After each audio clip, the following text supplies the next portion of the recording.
Paz pela paz, pela justiça, paz pela paz, a liberdade, paz pela paz, pela beleza de te amar.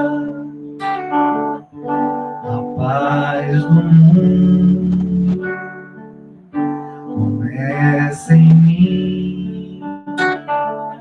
Se eu tenho amor, com certeza eu sou feliz.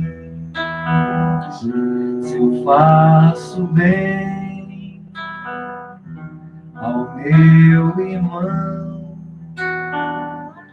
tenho a grandeza dentro do meu coração. Chegou a hora da gente construir a paz. Ninguém suporta mais o desamor. Paz pela paz, pelas crianças, paz pela paz, pelas florestas, paz pela paz, pela coragem de mudar. Paz pela paz, pela justiça, paz pela paz, a liberdade, paz pela paz, pela beleza de te amar. A paz do mundo.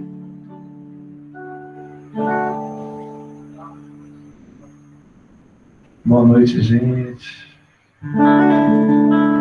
Por tanto amor, por tanta emoção, a vida me fez assim. Todo seu atroz, manso feroz,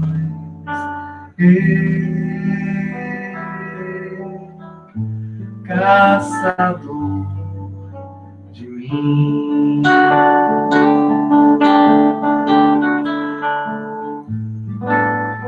Preso a canções, entregue a paixões que nunca tiveram fim. Vou me encontrar longe do meu lugar.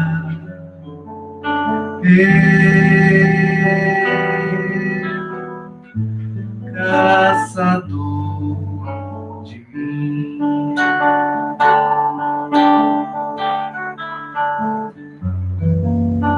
Nada a temer, senão o correr da luz.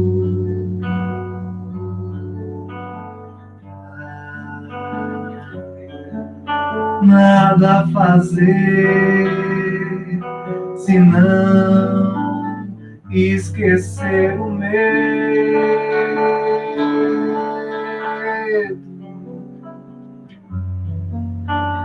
Abrir o peito à força, uma procura.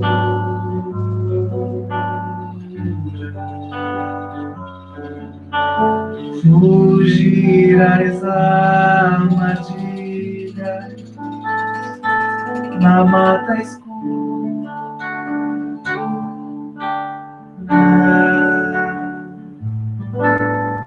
Longe se vai, sonhando demais, mas onde se chega assim?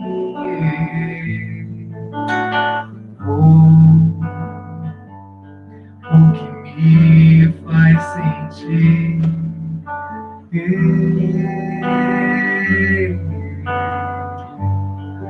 caçador de mim.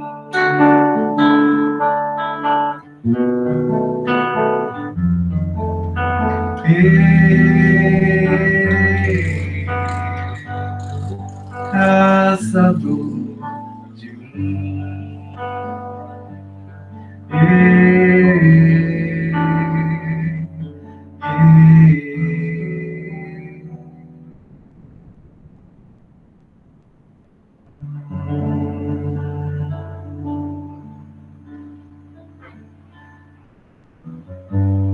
Qual de nós não tem nenhum defeito?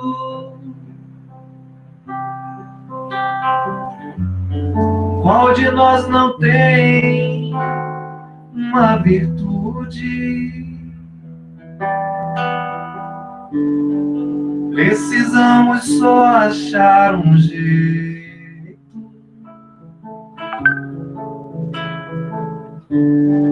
de suavizar o lado rude.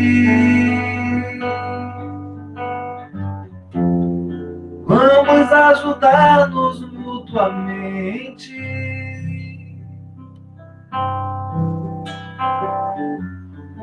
e somar as nossas qualidades para fazer um mundo diferente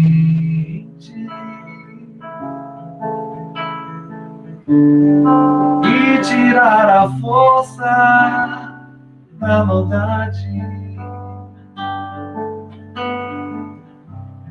Um dia todos nós seremos anjos. Vamos trabalhar e acreditar, um dia todos nós seremos anjos. Um planeta onde o amor, unicamente o amor, há de reinar. E assim será. A felicidade só começa quando cessam as desigualdades, quando todos compartilham os sonhos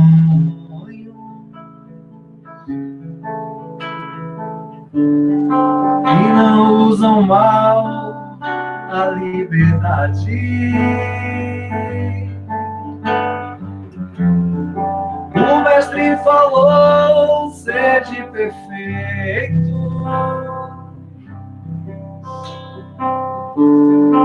e nos ensinou esta lição.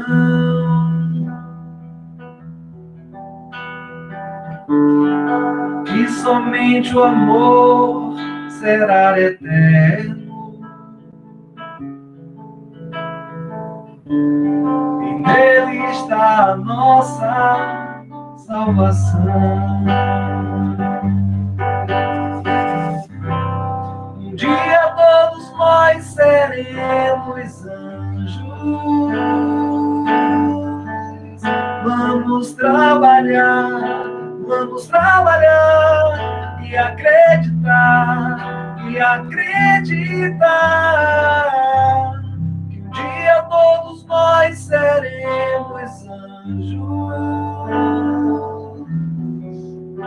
Um planeta onde o amor, unicamente o amor, há de reinar.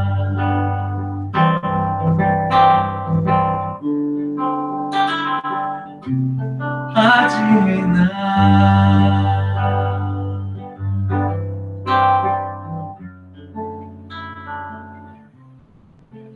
Há de reinar.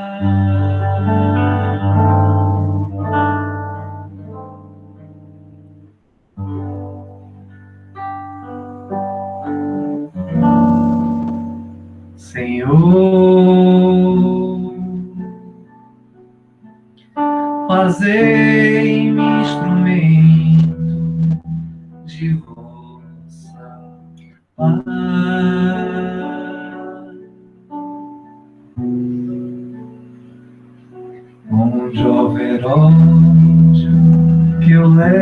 leve o amor, onde houver ofensas, que eu leve o perdão, onde houver discórdia, que eu leve a união,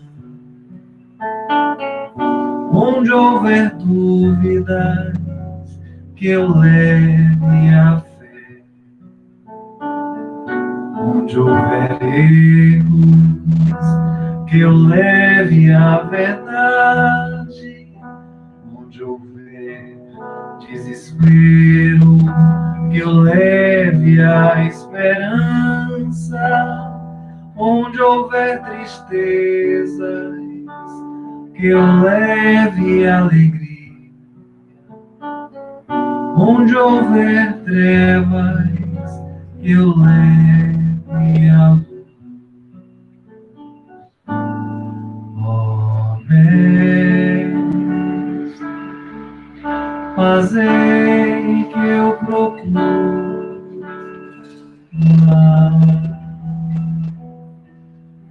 consolar, que ser consolar, compreender, que ser compreendido, amar, que ser amado, pois é dando que se recebe, e é perdoando que se é perdoado, e é morrendo esse viver para a vida eterna.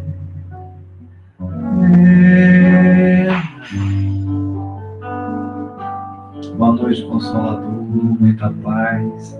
Bom trabalho, irmão Gleison.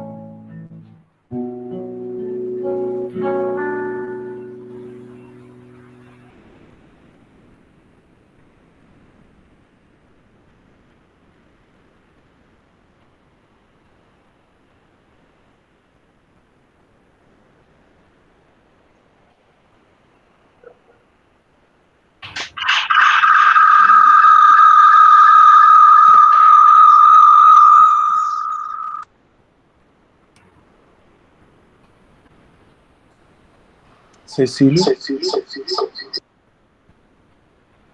Diga, Matheus. Como Ari não entrou ainda? Não entrou, não, foi? Não. Então vamos começar.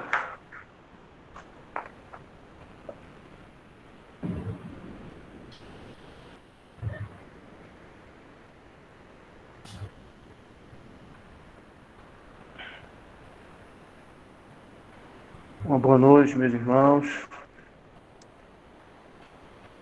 Levemos o nosso pensamento ao alto, buscando nos conectar com a espiritualidade maior. Oremos, pois.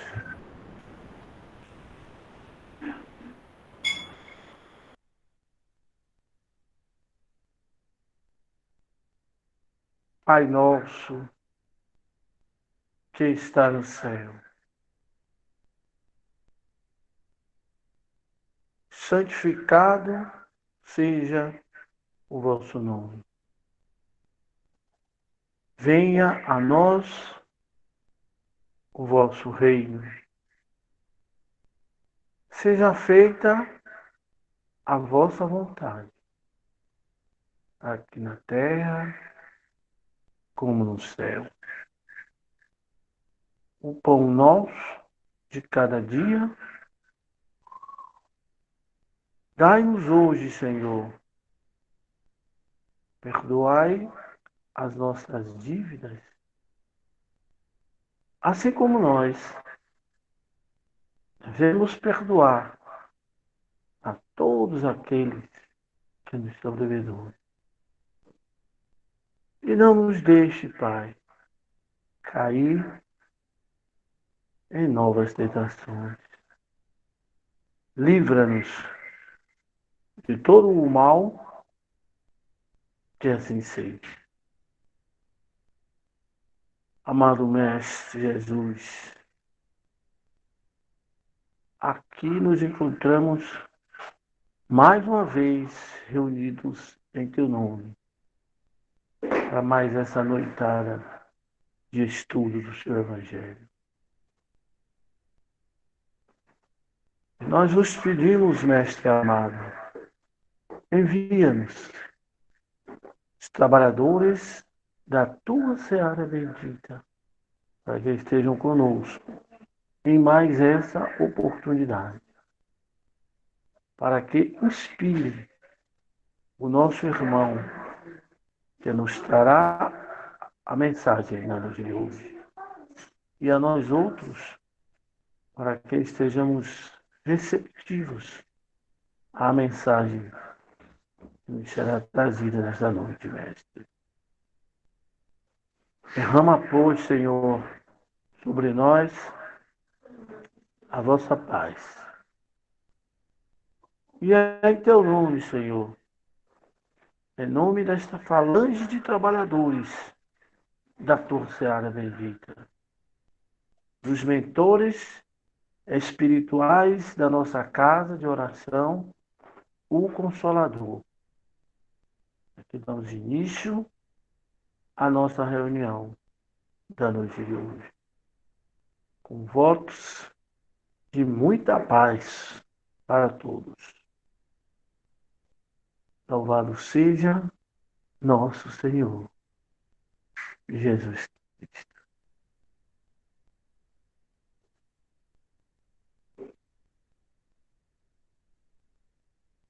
Mais uma vez, companheiros, uma boa noite a todos. Boa noite, nosso companheiro Glauco, nosso amigo Gleidson. Agora é com você, Gleidson. Fique à vontade aí, companheiro. Obrigado, Cecílio.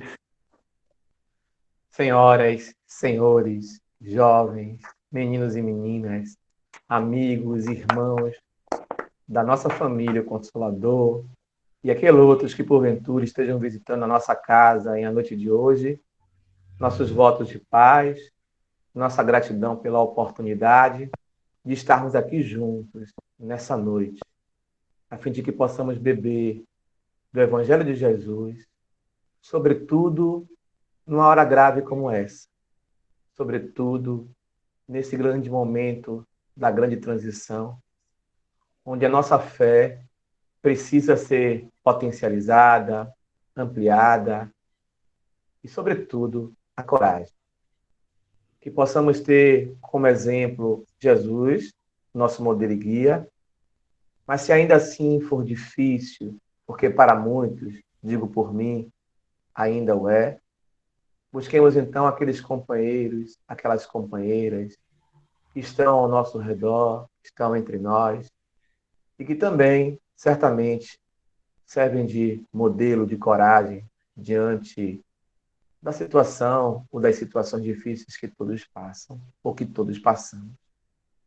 Bem, na noite de hoje eu gostaria de, além de agradecer, sugerir, se porventura durante a nossa fala, alguém quiser interromper, fazer uma colocação, fazer uma pergunta, fazer uma interação, sejam bem-vindos. Tudo bem. Necessariamente não precisamos deixar para o final, tá? Mas se quiserem também antes, estamos aqui. Vamos começar então, nesse momento, fazendo uma reflexão a respeito. Vocês conseguem ouvir? Sim, Estamos ouvindo. sim, Estamos ouvindo, Gleidson. estamos.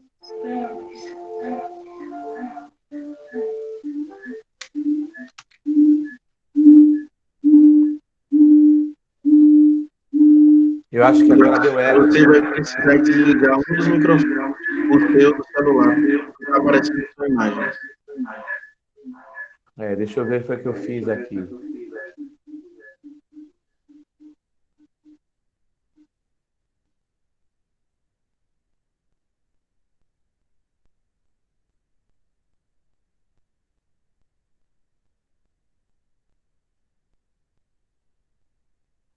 Não, agora a gente não te ouve. Ok.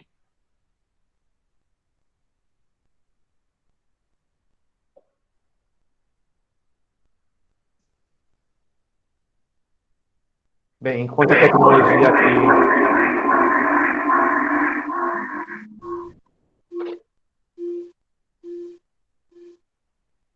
Pronto, agora parou a microfonia? Parou. Maravilha. A apresentação parou também? Tá sem música. Não tá tocando música nela aí? Não. Não, Então, tirei a música para evitar isso. Já vi que com a música aqui parece que os obsessores de Glock são maiores. Não quer que a música toque cá, não quer que a música toque lá. Ou então são as vibrações de Taíta, que está aí, né? Bom, enquanto Isso isso. aí. Aí, tá vendo? Aí, ó. Senti um arrepio aqui agora. Taíta falou. agora encerrou a apresentação. Tudo bem, não tem problema não. A gente vai tentar colocar aqui de novo. Mas enquanto isso, vamos fazer a seguinte reflexão. Todos nós aqui, seguramente, já ouvimos falar em Pedro. Claro, né? Pedro, o grande apóstolo, Pedro, o grande discípulo, Pedro, que dentre os amigos de Jesus e os discípulos era o mais chegado, né? Então, era o mais velho de todos. Era o oposto de João Evangelista na idade. Enquanto João Evangelista era um adolescente, numa linguagem moderna, a gente poderia dizer um aborrecente, né? Na época não existia nem a expressão talvez adolescente. Era aquele garoto de 17 anos, ávido, desejoso, enquanto Pedro era mais sereno, porque a vida é assim, né? As dores, os cabelos brancos, as situações em que passamos, fazem com que a gente amadureça, naturalmente, quando nós nos permitimos. Porque hoje, com a nova psicologia, nós sabemos que, por exemplo, alguns de nós ficamos mais velhos na idade, mas ainda nos encontramos infantis. Então, o amadurecimento nem sempre, infelizmente, ele vai se dar paralelamente com a nossa idade. Também é importante lembrar que, às vezes, nós somos amadurecidos para um monte de coisa, no trabalho, nas relações com as pessoas. As dores fazem com que a gente amadureça, a gente até deseja amadurecer, refletimos, aprendemos, inclusive, estamos dispostos. Mas, mesmo que haja essa disposição, infelizmente, dado ao nosso processo evolutivo, e, portanto, dado algumas ações que nós tivemos no passado e que nós reencarnamos, renascemos justamente para reeducar, aparar essa aresta, rever os sentimentos de conduta, mesmo às vezes, alguns de nós já amadurecidos para tantas coisas na vida, outras, no entanto, ainda somos infantis. Outras, no entanto, ainda somos infantis com a companheira, com o companheiro, com o marido, com a esposa, com o filho. Às vezes, como se diz aqui na Bahia, a gente se troca, né, com o outro. E depois que passa, que a gente se dá conta, meu Deus, foi o que eu fiz. Mas Paulinho, meu filho mais novo, como é que pode?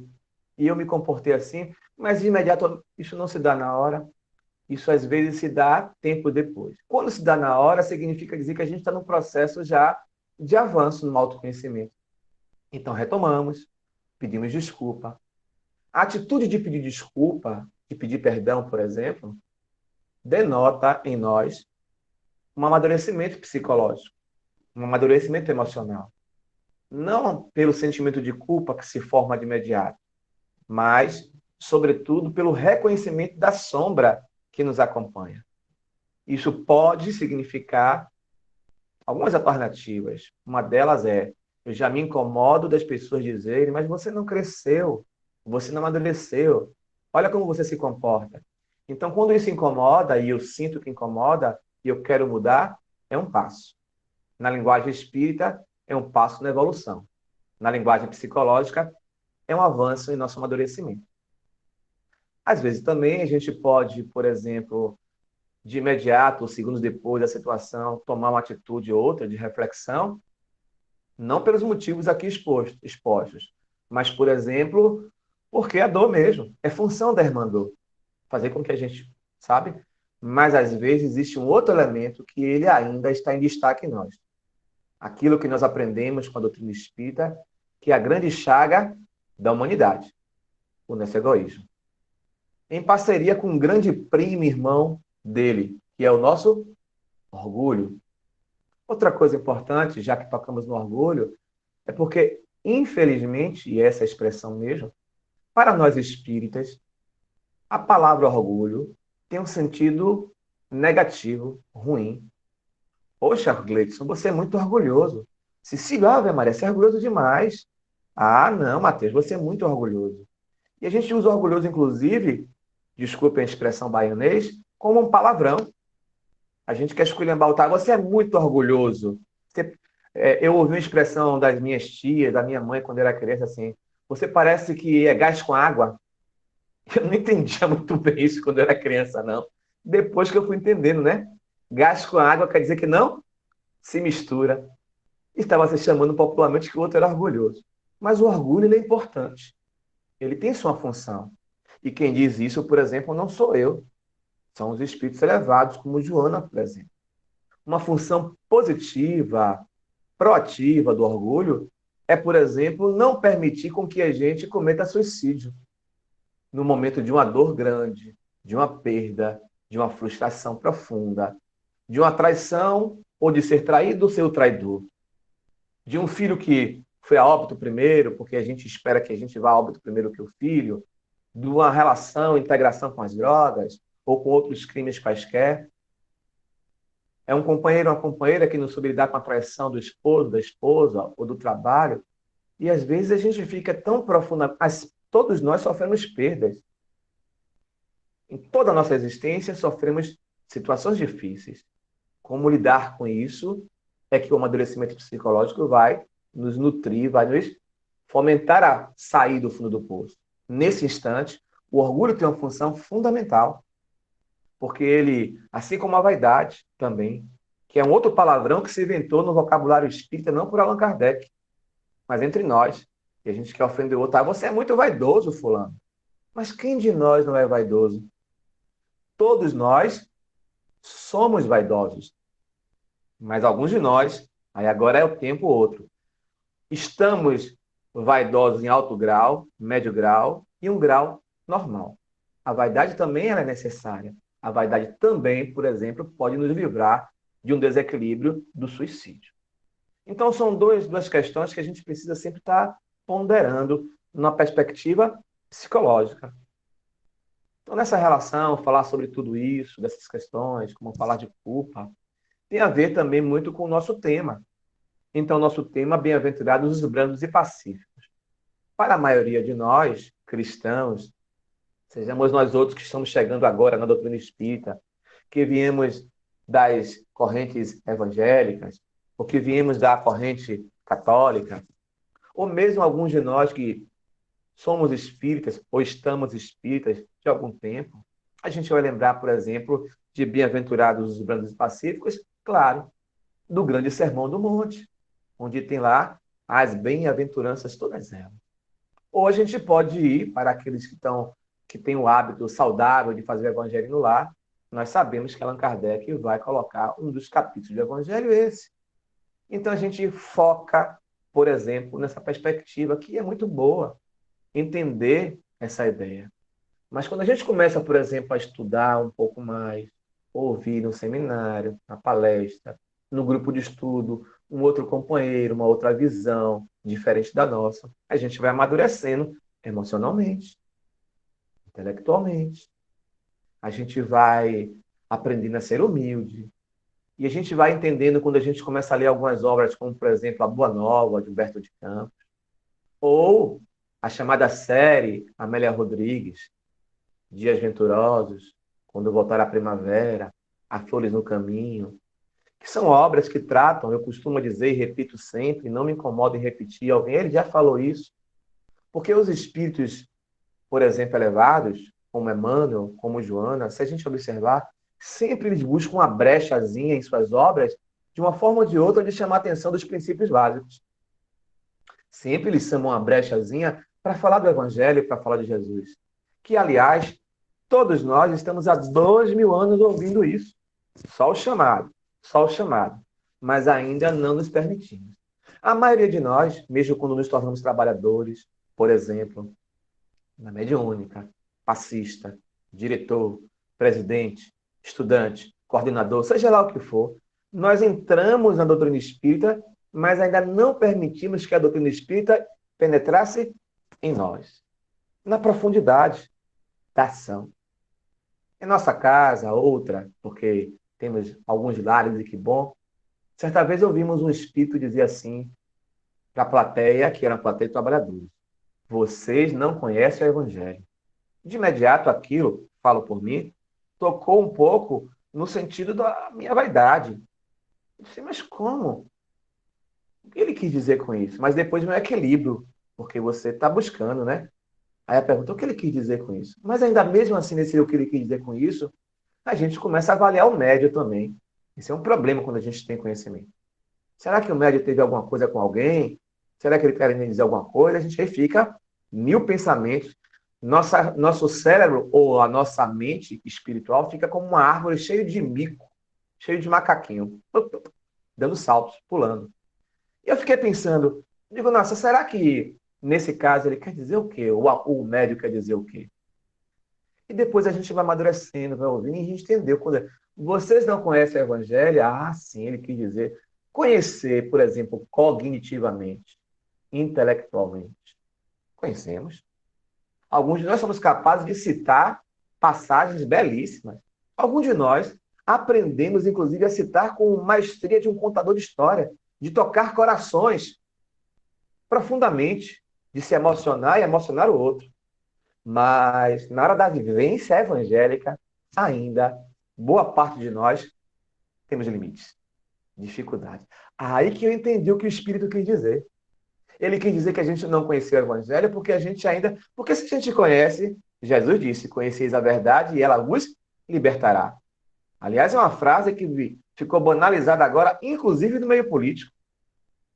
Então as pessoas confundem. Se a gente conhecer de fato a verdade, ela nos liberta. A verdade de Jesus e o Evangelho. Se dissermos assim, Jesus, antes de vir à Terra, ele enviou várias pessoas, várias almas, para falar sobre o seu Evangelho, para poder semear o cristianismo. De cara, a nossa mente pensa em cristianismo, a ideologia, a religião católica, ou a religião evangélica, ou a religião espírita. Como se ele, por exemplo, e aí quem diz, e se Amélia Rodrigues em Primícias do Reino? Ele, antes dele, ele enviou Buda, ele enviou Krishna, ele enviou Moisés, vários seres elevados, ou de um certo grau de elevação, para semearem o amor, para que quando ele viesse, ele pudesse ser reconhecido, não como líder religioso, ou como fundador de uma religião chamada cristianismo, porque ele não fundou, inclusive, mas que as pessoas reconhecessem os seus ensinamentos. A gente pega, por exemplo, o pensamento de Buda, que diz assim, quando alguém lhe maltratar, alguém lhe machucar muito, faça como o sândalo da floresta. Aqui eu vou me permitir a lembrar, porque às vezes um de nós, quando eu ouvi isso a primeira vez, eu não sabia o que era. Sândalo é uma planta, uma árvore que exala um perfume fabuloso e faz perfumes, inclusive, faz incenso. Olha que sabedoria. Então disse Buda, faça como o sândalo da floresta. Quando o lenhador atinge o sândalo com o machado, o sândalo devolve perfume. Isso tem uma relação diretamente proporcional com o pensamento de Jesus? Diriam os mais jovens de hoje, na gíria moderna, total. Total. Não é? Claro que sim. O sândalo da floresta, quando o lenhador lhe atinge, devolve o perfume. Ama o teu inimigo.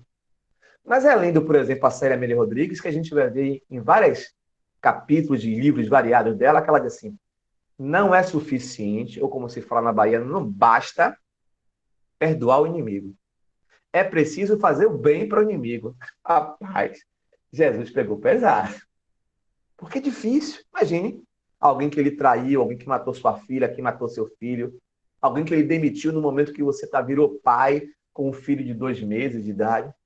Você fica muito irado. Fica muito irado. Tirar a vida de um filho seu, já pensou? É uma ira imensa de um colega de trabalho. Ou, por exemplo, os nossos irmãos e irmãs que trabalham, por exemplo, nas forças militares, seja na Força Aérea, do Exército, Marinha, Aeronáutica, nas chamadas auxiliares, Polícia Militar, Polícia Civil, lidar com isso no dia a dia. Imagine que dificuldade. Mas essa é a realidade. Contar uma curiosidade, uma fofoca, que a gente aprende história. A gente aprendeu que na transição do período chamado Idade Antiga para a Idade Média, quando Roma estava ali, sobrepondo todo o Ocidente, conquistando, houve o que a gente chama de declínio do Império Romano. Entre vários elementos que caracterizam o declínio do Império Romano, a gente vai lembrar dos mais clássicos. Invasão dos bárbaros. Aí a Alemanha começou a cair. Mas poucas pessoas falam, e alguns historiadores que têm fé não religiosa, mas que uma pessoa que é honesta, ele vai dizer assim, um dos motivos também foi que os soldados romanos que se converteram ao cristianismo disseram, não vou matar. Aí o imperador disse, mas como você não vai matar? É seu inimigo. Ele fez, não. Porque eles se tornaram cristãos. Então eles colocavam em prática, eu não posso matar o meu semelhante.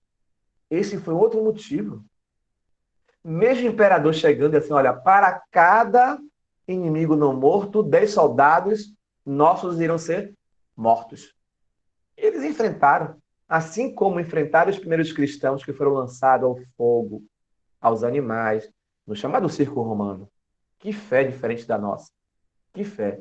Então Jesus disse, não basta perdoar, é preciso fazer o bem. Agora, se fazer o bem, gente de cara, como é que eu vou fazer o bem a uma pessoa que me traiu, que me passou a perna, que fez isso, fez aquilo outro? Existem nuances, matizes, notas musicais para lembrar do nosso Glauco, do perdão ou do fazer o bem. Tem o dó, tem o ré, tem o sol, tem o lá, tem o mi. E aí, o que seria isso nessa metáfora? Por exemplo, fazer um bem a alguém que me fez muito mal é me vigiar os meus pensamentos e não desejar o mal a ele. É quando ele vê ele cair, como a gente fala aqui na Bahia, se dá de mal, a gente não ficar feliz. Toma, receba na sequência. Que às vezes até a gente se esconde atrás das palavras evangélicas, né? Aí, nem precisou fazer nada. Deus sabe o que faz. Deus é bom. Deus é pai, mas não é padrasto. Quantos padrastos que são maravilhosos. E a gente até, né, coloca a figura da madrasta, do padrasto, como pessoas ruins, por exemplo. Ah, mas tem madrasta, Gleito? Sim, é verdade. Mas também tem pai e tem mãe que não são maravilhosos. Não é a função padrasto, a função madrasta, que é atrelado dizer que ser padrasto, ser madrasta é ser madrasta. Não, não é uma pessoa má, não é isso. Isso é da personalidade da pessoa. Então, nesse sentido, fazer o bem, por isso que a gente aprendeu que, por exemplo, que perdoar é esquecer, e perdoar não é esquecer. Para a maioria de nós, como é que eu vou esquecer de alguém que acabou de matar meu filho? Em segundos, em meses, em anos, vai ficar na minha mente. Perdoar é não desejar o mal. Perdoar é orar, Senhor, tire isso de mim. Senhor, faça com que eu veja o bem para o outro. Perdoar é quando eu sou casado, eu sou casada, me separo, e ele me agredia, ou ela me traiu, ou vice-versa, e que ela vai arrumar, ou ele vai arrumar um novo companheiro, nova companheira, eu vou dizer assim, Senhor, que ele arrume essa companheira, ela arrume esse companheiro, e que sejam felizes. Que ele possa ser o pai para esse novo filho que ele está tendo com essa nova esposa dele, que ele não conseguiu ser para o meu filho. Porque talvez, Senhor, quem sabe ele sendo um bom pai para esse novo filho dele, ele possa se arrepender, ele possa voltar atrás e ser agora um bom pai com meu filho. Olha que legal. Perdoar é se esforçar para quando ver aquela pessoa que ele fez o mal, não desejar, não ter raiva, não nutrir pensamentos ruins. Isso tudo está atrelado a ser brando e a ser pacífico. Porque bem-aventurados os brandos e pacíficos. Não basta ser brando e nem basta ser pacífico, avisou Jesus. Olha que coisa. Como assim? Não é suficiente ser brando, tranquilo, tranquilão? Eu já ouvi dizer tenham medo das pessoas muito brandas, das pessoas muito calminhas, quando elas saem do sério, rapaz, sai de baixo.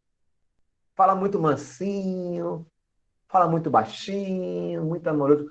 Sai de baixo quando essa pessoa sai do sério. Já ouviram falar isso? Com certeza que sim. Então, quando Jesus fala para a gente que não basta ser brando nem pacífico, ele vai colocar uma outra coisa, a gente aprende isso com a Amélia. Ele fala, é preciso ser pacificador, que é diferente. Às vezes você é pacífico, você está na sua paz, na tranquilidade. Alguém fala, deixa lá, depois resolve. A vida é assim mesmo, que é isso.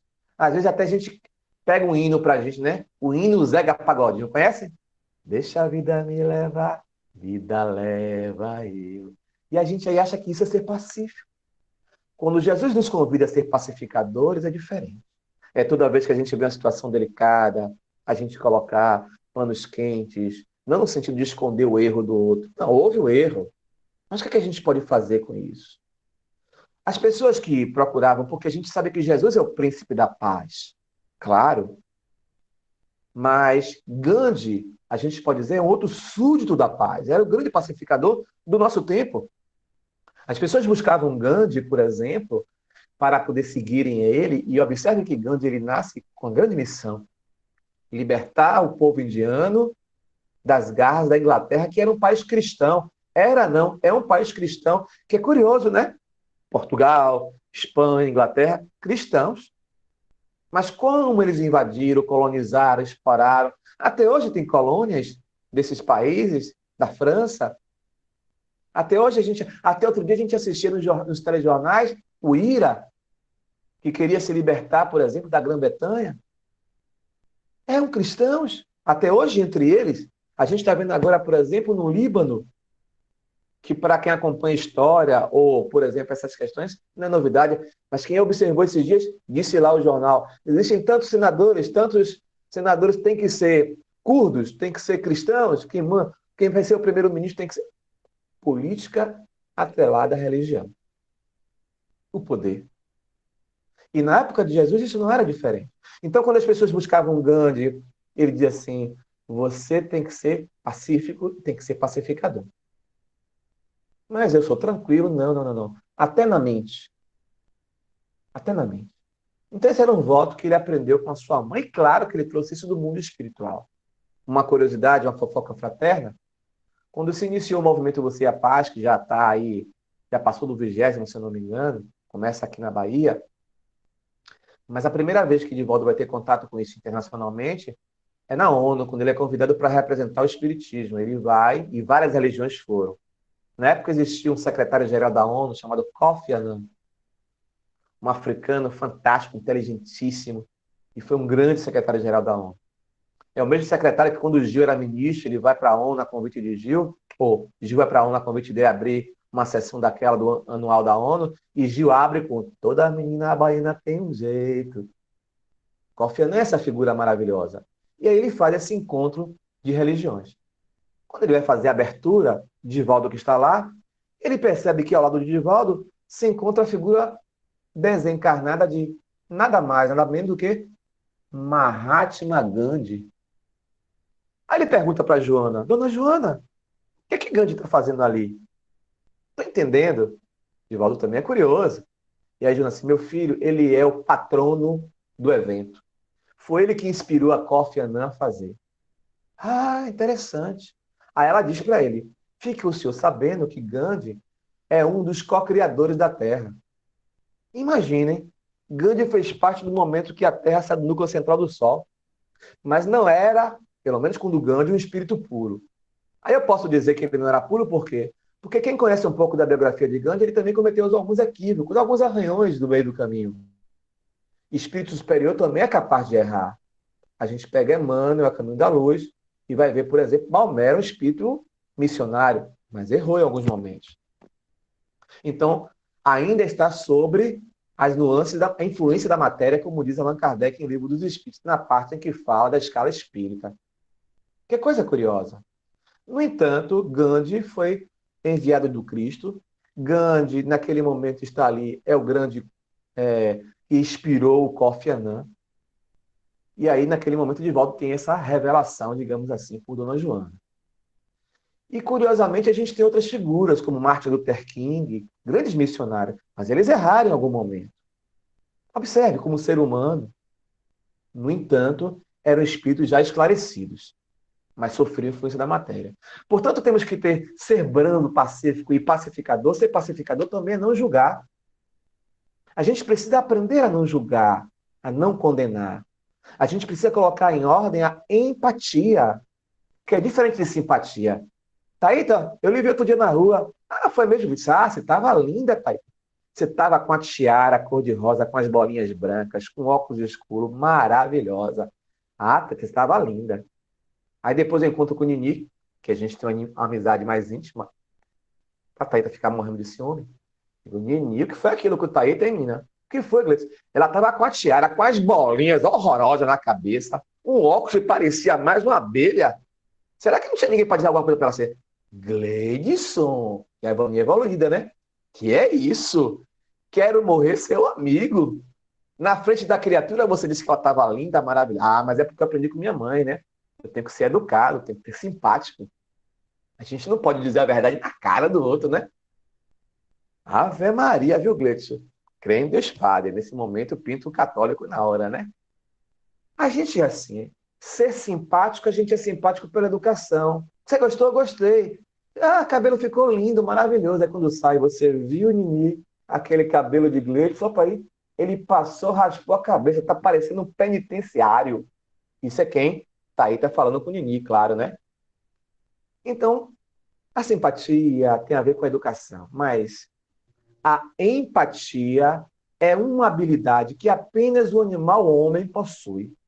É a arte de poder ver o outro a partir do olhar dele mesmo, não do nosso. É se colocar no lugar do outro, que não significa concordar.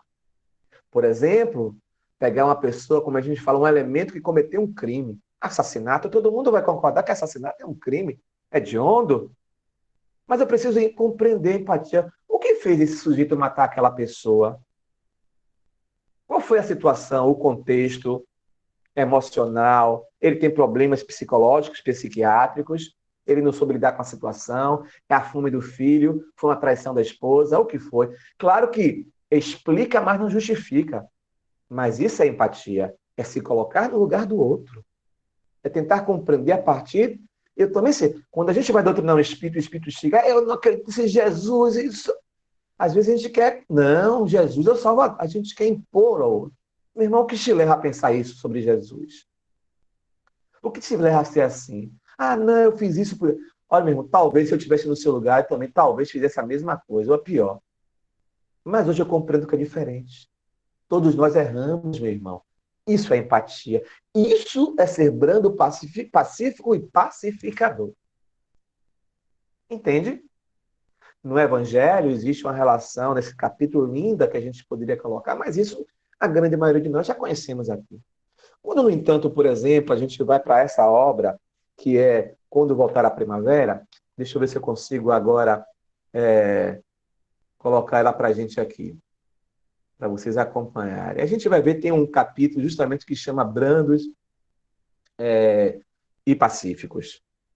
E vai narrar o seguinte, vai narrar que naquele dia, depois de muito trabalho mesmo, depois de muito trabalho, o dia se estendeu e o dia de trabalho, aí diz a nossa querida Amélia, se estendeu pela entrada da noite. E os discípulos, junto com Jesus, estavam cansados, muito cansados depois desse dia de trabalho. No final do dia, como sempre, Jesus fez aquela pregação maravilhosa e retornou à casa do seu amigo Simão Pedro. Vamos dar uma pausa aqui em Simão Pedro e voltar a ele, que eu comecei a falar para a gente, que Simão ele nos representa.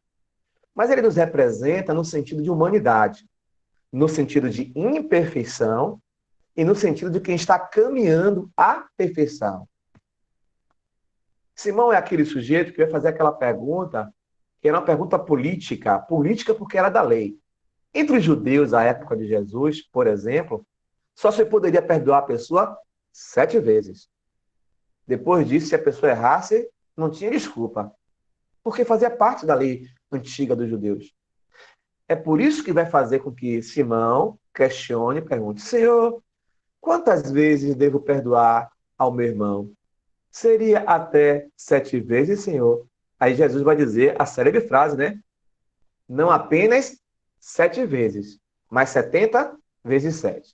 Aí uma pessoa boa de matemática, como o Gal, assim, ó, 7 vezes nada, nada, 7 vezes 7, 49, 490 vezes, depois não perdoa mais. Não, Simão. O perdão é um exercício. Você perdoa, raiva vem, você não, você vou ver o que, é que tem de bom na pessoa, vou ver se ele é legal, vou ver isso, vou ver aquilo. Aí você vai perdoando, vai exercitando dessa forma.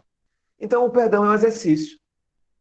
Então, Simão, muitas vezes, fez perguntas, às vezes, vou usar uma expressão aqui agora bastante chique, assim, capciosa. Ou seja, ele tinha uma segunda intenção com relação a Jesus. Então, ele perguntava a Jesus essa, por exemplo, como outras. Uma que eu falei da última encontro que nós tivemos, que se encontra no livro Boa Nova, né? Então, nesse livro Boa Nova, a gente vai encontrar... Deixa eu ver se vai agora, hein? A gente vai encontrar, por exemplo, um momento em que... Já apareceu para vocês aí na tela? Por um acaso? Alô, estão me Não, ouvindo? Não? não. Bom, obrigado. Ainda não apareceu, né? Quando aparecer, vocês me digam, porque eu não estou vendo aqui a tela agora, não. Então, Simão é aquela figura que faz aquelas perguntas que todos nós, no nosso grau evolutivo ainda pequenino, queria perguntar, queria fazer. Agora. No último encontro da gente, por exemplo, a gente falou sobre um capítulo que se conta na Boa Nova, em que Simão diz assim, mas Senhor, naquele momento que o Senhor transformou água em vinho, hein? Aí, se fosse no baianês, ele dizia assim, na moral, você não acha que passou do limite, não, Senhor? Aí Jesus, como se não soubesse de nada, porque Jesus, olha que maravilha, ele fingia ignorância, ele fingia que não lia pensamento, que não ouvia pensamento, que não conhecia a pessoa, mas ele é um bom pastor, e o bom pastor conhece as suas ovelhas. Ele não quer envergonhar ninguém, porque ele já aprendeu, porque Jesus não nasceu puro. Ele foi se purificando, foi se pacificando, até virar pacificador. Foram várias existências em outros planetas até chegar quem ele é. E a gente precisa compreender isso. Então ele pergunta, Simão, o que você quer dizer com isso? Não, porque a pessoa depois que bebeu, foi para balbúrdia, Senhor. Foi um momento assim que todo mundo... Ninguém era de ninguém, Senhor. Ah, Senhor. Você, por acaso, conhece o prazer de servir um amigo? E aí ele serve. Aí agora, por exemplo, ó, o que é que está dizendo para a gente? O dia duro de trabalho, ceder a lugar a tema suave e tranquilo. Atividades fatigantes, alongaram-se até as primeiras horas. Depois dos últimos corações atendidos, à margem do lago, após a formosa pregação, então Jesus sempre, depois que ele trazia o pão do corpo, ele trazia o pão da alma. Né? Então ele fazia uma pregação, fazia uma palestra pequena, grande, contava uma metáfora. E aí, depois disso, ele volta para a casa de Simão Pedro, que é seu grande amigo, onde ele se hospedava. E aí, depois de um alimento mais simples, ele se alimentar, ele percebeu que Simão estava tristonho. Ó, que coisa! É um bastidor. Aí ele pergunta, Simão, que aflição toma conta da serenidade da tua face? Aí Simão, naquele momento aí, ficou meio envergonhado, disse, Senhor, nada não, nada não. Mas hoje nós aprendemos, por exemplo, que o corpo fala sem palavras, né? Às vezes você diz uma coisa e seu corpo está falando outra. Então Jesus chega ali diretamente para ele e aí vai perguntar para ele, Simão, o que foi que houve? Ele, Senhor, cansaço. Sinto muito cansado. Mas por que, Simão? É porque às vezes, Senhor, eu fico sem ânimo nesse ministério. Olha, vivendo ao lado de Jesus, vivendo com Jesus, sendo o melhor amigo de Jesus, Simão às vezes ficava sem ânimo. Não sou eu que estou dizendo, é a Amélia. E ele fala, diante do ministério, se não fosse por ti, Senhor, eu já tinha cascado fora. Já tinha ido embora. Olha que coisa. Esse é Pedro. Por isso que ele nos representa. Nos representa na perspectiva da sua humanidade, da sua imperfeição. Eu, Gleidson, muitas vezes, mas muitas vezes, meus amigos, eu me sinto cansado, quero desistir. Isso diante, por exemplo, de situações difíceis que eu passo. que a vida me convida a crescer. Então, às vezes, eu quero desistir. Sabe como é que é? Eu, às vezes, assim, digo, não, não dá, quero não fazer mais palestra, às vezes não quero ir mais para o centro, às vezes eu não vou mais reunir, não. Então, aí eu percebo nesse momento que eu ainda não amo Jesus, como Simão Pedro passou a amar depois. Eu ainda não amo Jesus, como Saulo passou a amar depois que transformou-se em Paulo. Eu ainda não amo Jesus, como Emmanuel, que ama profundamente, mas enquanto Públio Lentulus, nem tampouco enquanto, por exemplo, o nosso queridíssimo escravo Nestério, ele ainda não amava Jesus. Foi preciso, por exemplo, momentos de dores, eu diria dias e séculos de dores, para que se pudesse, saber como é que é? Melhorar. Então, nesse momento que eles conversam de uma maneira muito afetuosa e Jesus respeita o momento dele, sabe como é que é? Ele não invade o espaço. Ele diretamente diz, e aí ele confessa a Jesus, estou cansado, Senhor, muito cansado. E aí Jesus diz assim, cansado? Mas como assim cansado, Pedro? Me conte isso aí direito. Aí ele vai dizer assim, Senhor, eu não queria falar sobre isso não, mas aí Jesus, mas me diga. Jesus, como um bom psicólogo, fala, Pedro. E ele não conseguiu concluir a frase e vai dizer assim, as lágrimas vêm, represam a ele, e aí ele, naquele instante, ele vai falar assim no seu silêncio. Senhor, como é que a gente pode ficar assim, tranquilo, muito tranquilo, diante das pessoas que nos maltratam? Diante de companheiros que fazem parte da nossa caminhada, que fazem parte da nossa relação, falam mal da gente. E eu sei, Senhor, que algumas dessas pessoas que falam de mim são piores que eu. Aí se ele fosse baiano, talvez disse assim, sabe, Senhor, quem não conhece é quem não quer que compra fulano e beltrano. Quem não conhece é que compra Gleitson. E aí ele vai dizer tudo isso. Simão nos representa por isso, porque ele é a imperfeição daquele instante. Então, naquele momento, quando ele faz essas perguntas para Jesus, ele coloca essas questões para Jesus, e aí ele fala, deparo-me a cada instante com dificuldades que me dilaceram os sentimentos. E Jesus olha para ele de uma maneira interrogativa assim, é verdade que devemos perdoar todas as ofensas. No caso aí é Pedro dizendo para ele, né?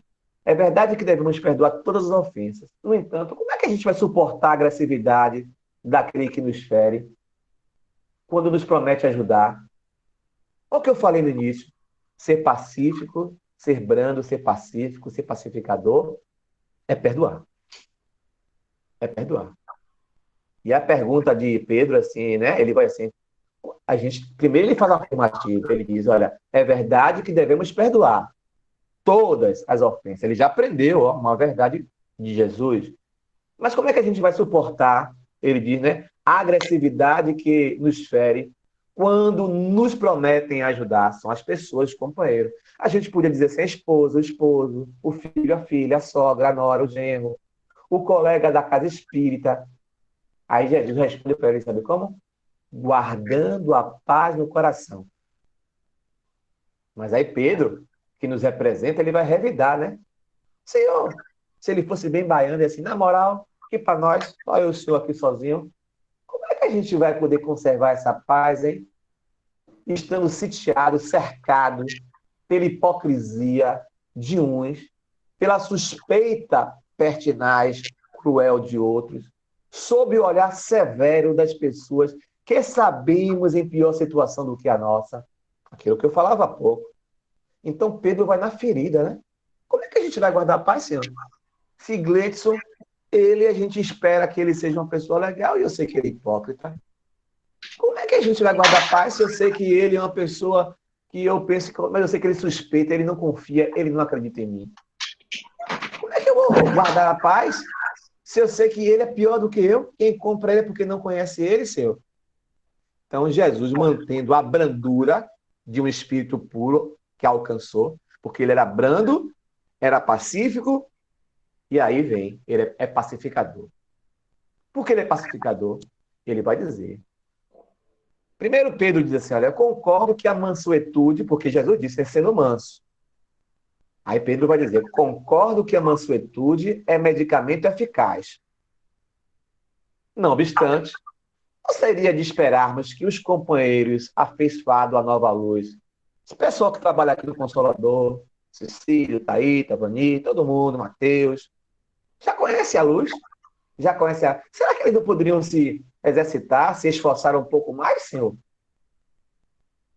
Aí, naquele momento, ele fala assim, ó, quando a dúvida sobre nossas atitudes parte de estranhos, quando a suspeição vem de fora das nossas relações, quando a agressividade nos chama, cadê? Desculpem, perdi aqui, nos chega dos inimigos da fé, podemos manter a brandura e a paz íntima, quer dizer, quando é de fora da família, quando não é ninguém da casa espírita, quando não é ninguém da nossa família biológica, quando não é nenhum amigo e irmão meu, é outra pessoa estranha, um patrão, um colega de trabalho, faz isso comigo, a gente até consegue conservar a paz, mas quando isso vem de dentro, compadre, aí é barril dobrado. Dobrado. Aí ele fala assim, ó, quando a dúvida sobre nossas atitudes parte de estranhos, vem de fora, a gente já falou isso. Aí ele diz assim, entretanto, sofrer as dificuldades apresentadas por aqueles que nos dizem amar, tomando parte do banquete do Evangelho, convém considerarmos ser muito mais difícil e grave cometimento. Jesus compreende ele e vai dizer, realmente você tem razão. Mas antes, Simão, aí Jesus vem agora com o pacificador, né? Antes de esperarmos atitudes salutares, saudáveis das pessoas, a gente precisa oferecer o nosso melhor.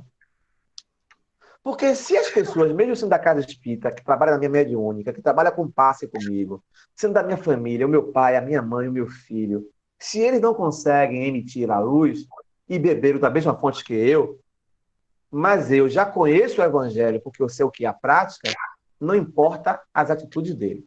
Eu não posso esperar deles uma atitude salutar. Eu é que tenho que oferecer o meu melhor. Aí ele vai dizer assim, porque alguém que seja enfermo, isso é Jesus, alguém que seja enfermo, recalcitrante no erro, impedindo que a luz renovadora do bem o penetre, somos nós. Entramos no Espiritismo, mas o Espiritismo não entra em nós. Então, que penetre e sare, não nos podemos permitir o seu contágio danoso. Então, se outro, como eu, já conheceu a luz, conheceu o Evangelho, mas não coloca em prática, eu não posso ficar pensando como ele, porque senão isso é uma infecção. Eu vou ser igual ou pior do que ele, porque eu estou criticando. Então, ele vai ser, nem nos é lícito cercar de oportunidade de buscar a saúde. Certamente dói muito mais a impiedade do julgamento por parte de um amigo e nos fere muito mais a descortesia de quem nos é conhecido. Quantas vezes uma mãe diz assim, olha, eu vou lhe dizer, viu? Eu ouvi isso de você, minha filha. Dói muito, não quero nem mais comer. Estou aqui toda roncha. Já ouviram nessa cor? Roncha? Aí a mãe diz isso, né? Ouvi isso de um estranho, tudo bem, mas você, minha filha, que eu tirei da minha boca para lhe dar o que comer, tirei o meu dinheiro para pagar suas contas, e você me diz isso, dói muito. Essa pessoa ainda não aprendeu o que é ser pacificador. Aí Jesus diz, ó, ignoramos, porém, seu grau de padecimento interior e a sua situação tormentosa. Nem todos que nos abraçam nos abraçam com amor. E ele diz assim, irmão, nós bem sabemos disso, né, Simão? Porque o povo abraçava eles. Ia buscar cura, mas nem todo mundo era grato. Aos que incapazes, olha, isso é Jesus, aos que incapazes de amar, duvidam do amor do próximo. E eles não amam, então eles projetam a sombra deles em nós. Acham que a gente também não é capaz. Os que, mantendo a vida e atitude duvidosas, dúbias, descreem da retidão alheia. Então, se eu ando no erro, eu julgo o outro. Sei, Thaíta. Sei, Cecília, eu que sei muito bem. Porque a gente julga ele pela gente. Às vezes, Cecília, assim como eu, já erramos muito nessa encarnação, já traímos, já pintamos e bordamos, mas agora mudamos. E às vezes Cecílio mudou muito, muito mais do que eu. Mas eu julgo Cecílio pela minha não mudança, porque eu ainda fico, sabe, em pensamentos delicados.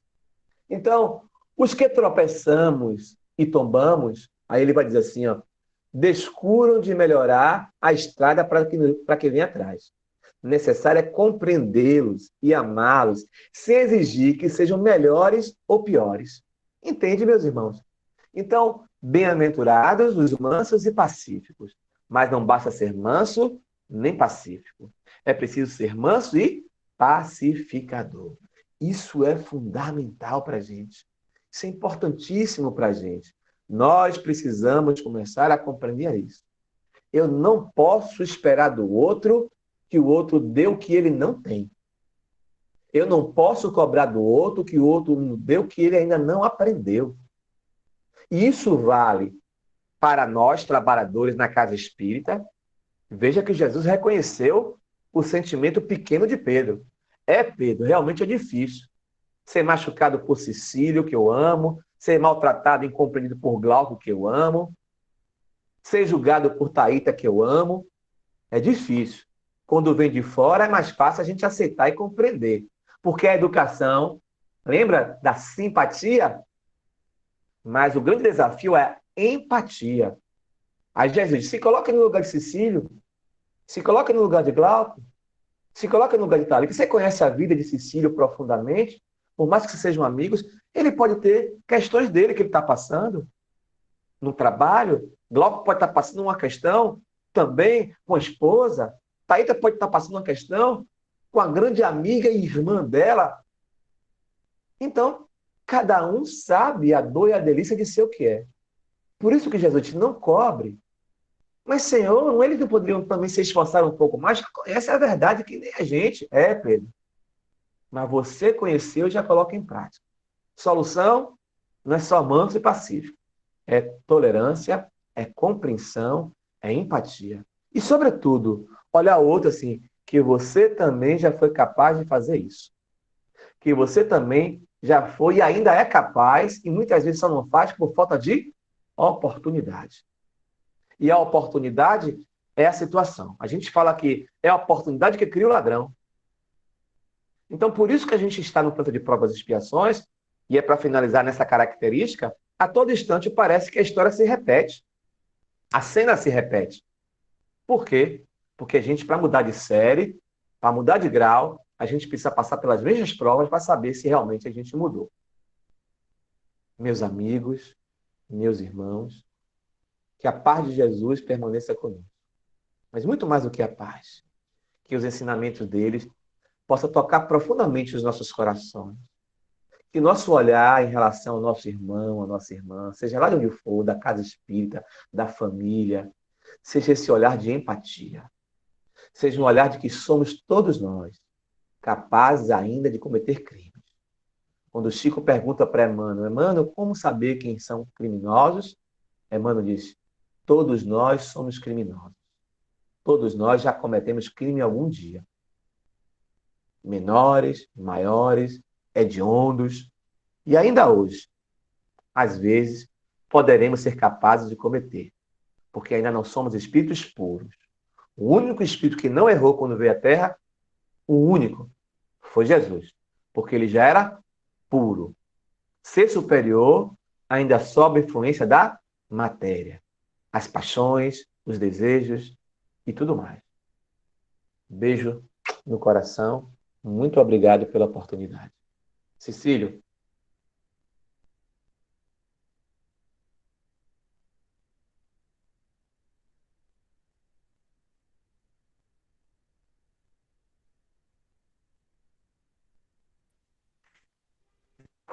Companheiro, mais uma vez, muito obrigado, viu?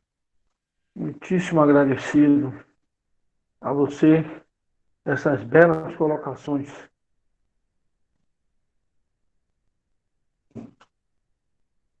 Nosso irmão Moacir. Glauco. Desculpe, Cecílio. Diga, Matheus. Glauco vai tocar. O Glauco vai cantar mais um pouquinho. A pedido seu, Gleides, tudo bem.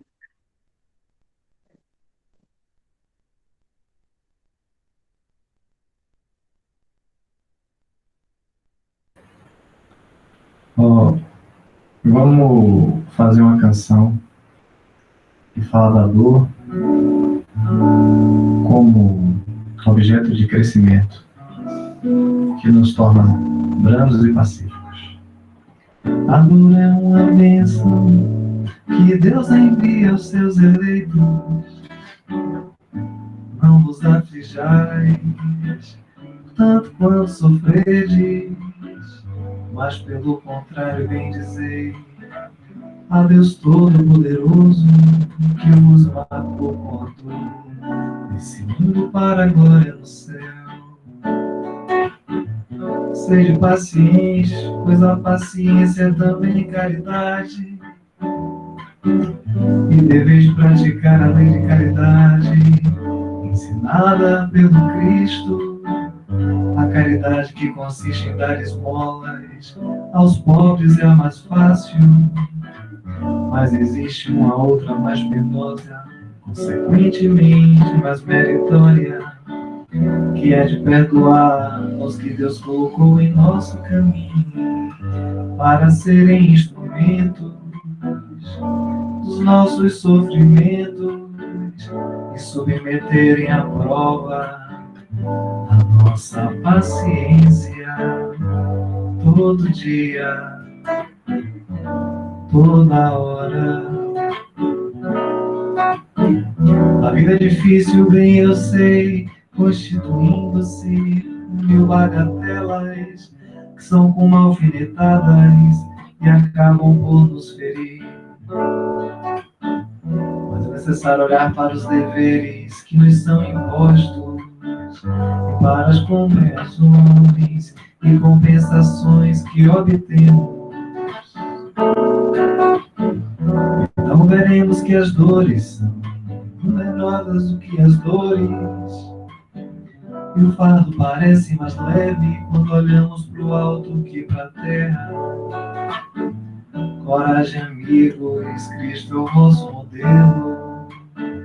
Sofreu mais que qualquer um de vós e nada tinha de que se acusar. E quando tendes a espiar o vosso passado e de fortalecer-vos para o futuro, sede, pois, pacientes, sede, pois, cristãos, e guardai a palavra do Mestre bem dentro do seu coração. Sede, pois, pacientes, sede, pois, cristãos, e guardai a palavra do Mestre bem dentro do seu coração.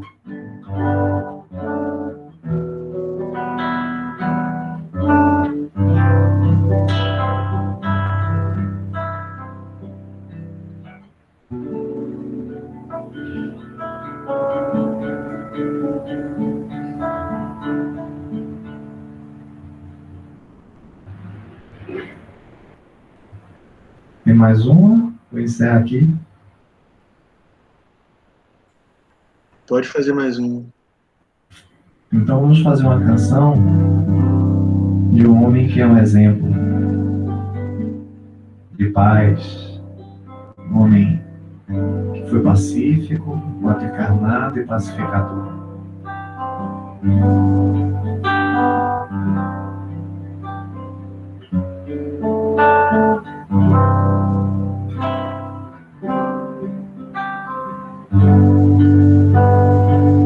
Quando uma voz se cala,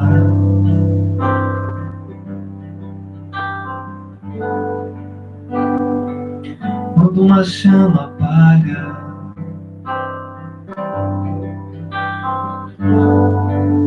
e uma ponte entre os mundos, surge de um amor profundo.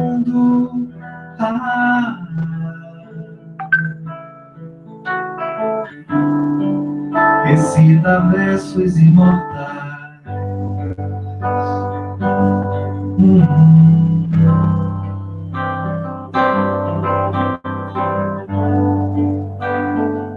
Quando a dor nos alcança,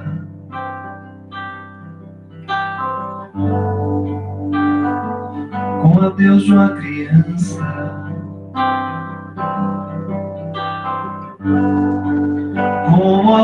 fome e o desespero.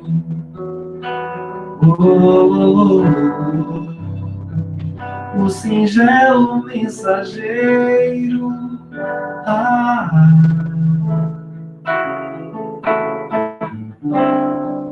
Diz que amar nunca é demais. Saudades, lamentos, nunca diga adeus, porque adeus não há.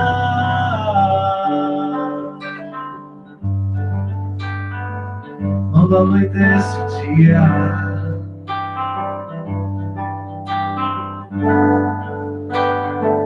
quando escurece a vida, e uma estrela incandescente, risco azul do sol poente,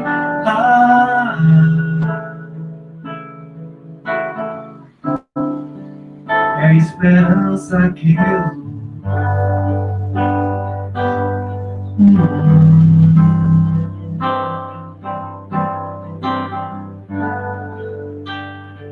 Mas quando alguém nos ilumina,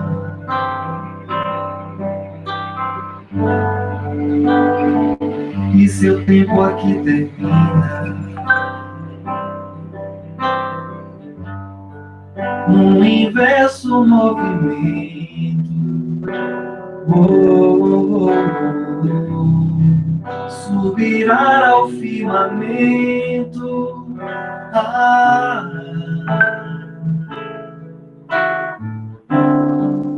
uma lágrima de luz, bondade, alentos, triste é quem não viu essa imensa paz. Francisco, um cisco, todos vão recordar do quanto pode o amor amar. Um cisco, Francisco, como um clarão de luar, como um raio solar. Francisco, um cisco, cisco de Deus que conduziu sua mão a nos guiar. Um cisco, Francisco, agora nos céus do Brasil outra estrela vai brilhar. Lalaiá, lalaiá, lalaiá, lalaiá, lalaiá, lalaiá, vai brilhar. Lalaiá, lalaiá, lalaiá, Francisco.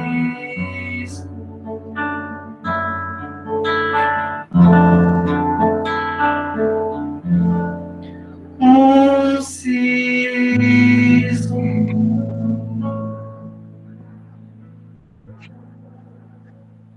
Um cisco de Deus. Francisco Cândido Xavier. Glauco de Deus. Glauco Cândido Xavier. Filho de Deus.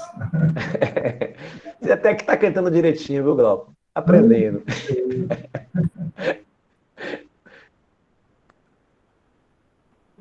Aí, meus irmãos, vamos mais uma vez agradecermos